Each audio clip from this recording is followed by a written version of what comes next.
I'm Sarah Hodgson from When Dogs Talk. I'm here with Hershey. He's one of my students. His family is getting a little tired of his obsessive whining and barking. The first thing I asked them when I went over to meet him is, what's his passion? What does he love to do? They immediately said he loves tennis balls. They couldn't find any right away, but we pulled together a couple, and that's when his life started looking up. Today I'm going to talk to you about rehabilitating a dog who's very, very driven, and why these things happen and what you can do about it. First of all, I asked them what word Hershey knew that meant drop or give. And they said, oh, he doesn't drop and give, and in fact he'll clamp down and tug. So the first thing I had to do is teach him to share. Now with a lot of dogs who are ball obsessed, you can take a cup of treats. You can shake the treats, and the dog will immediately spit the ball out, at which time you can say a word like give or drop. Here we go, buddy. Okay. Good boy. Good boy. He gave and dropped it, but he's not really food driven. He wouldn't eat it. So Hershey needed a different angle. The second thing I asked the family to do is show me how you play with him. And they'd take one ball, and they'd throw it, and Hershey would come back, and they would stare at him in a crouched stance. And Hershey would back up and run forward, and he would whine and bark and jump at them, but he would never relinquish his ball. So I had to explain, when you stare directly in the face of a dog, you are perceived as being confrontational and assertive. So what they were saying in the moment is, give me it, give me it, give me it. And Hershey thought that was the best game in the world because he could play keep away. Is Hershey an aggressive dog? Is this a more serious problem? What can they do about it? The first thing I told them is Hershey is a great dog. He's very, very passionate. He's very driven. He's a type A personality, and he loves balls. So, number one, we put tennis balls all around his home. He now has little baskets everywhere. He's doing a couple days camp with me, and we're working on give. And as you see, he's beginning to really figure it all out. The one thing that you never want to do if you have a ball-obsessed dog is stare at them and shout.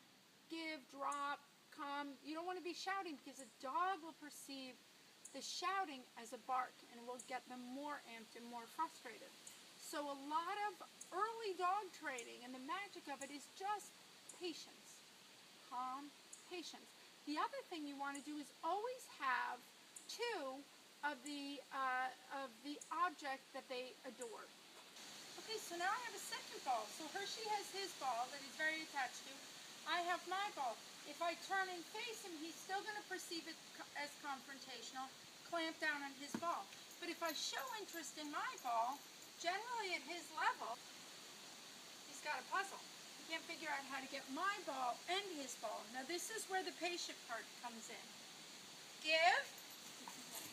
What I'm doing is pairing the release word to the action of dropping the ball.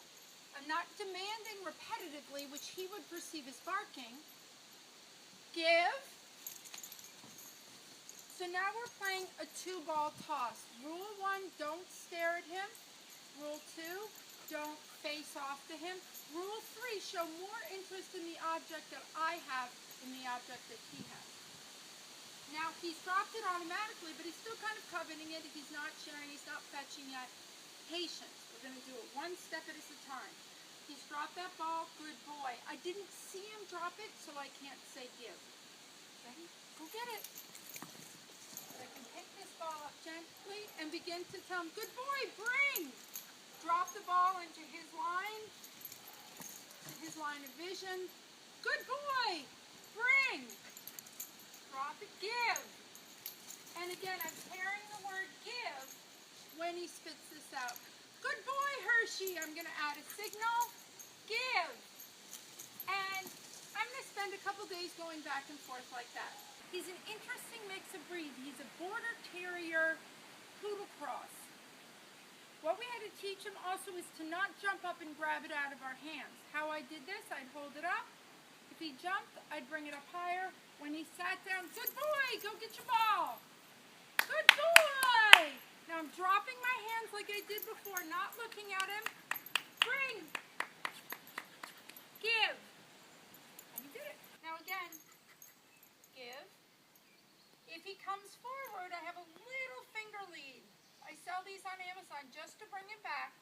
Wait. Wait. Quick signal. Okay, get your ball.